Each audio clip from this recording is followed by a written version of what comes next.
Weiwei has brought a pretty broad range of work from the work that he's been producing from 1993 onwards. So that's pretty much the time that he returned to China from living in the United States for 12 years.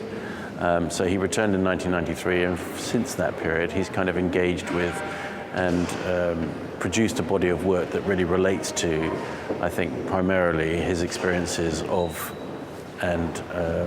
China and the traditions and history associated with it. It's hugely significant because Weiwei has been shown in many places across the world.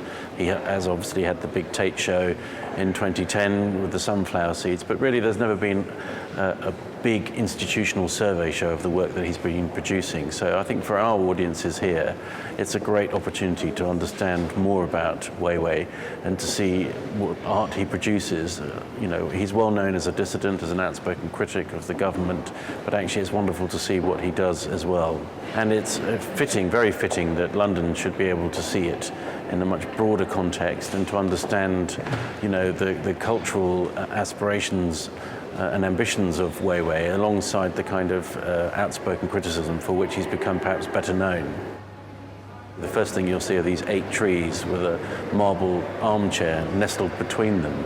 This kind of wonderful petrified forest almost. And as you come up the main stairs and into the galleries, there's a broad array of work that varies in scale and varies in medium, including the early works that he made when he first went back to China, which were works engaged with antique furniture, the ceramic works for which he's perhaps most recognizable. There's also a great room full of marble works. So there are different rooms that explore different materials and techniques, but also works that are like installations that explore broader issues. The thing about Weiwei that's really interesting is that his work is never purely an aesthetic or decorative object. There is usually a story behind it, there are layers, there are textures to his work. So it gives people the opportunity to kind of not only visually engage with the work, but also to understand the kind of stories that he's telling through those works.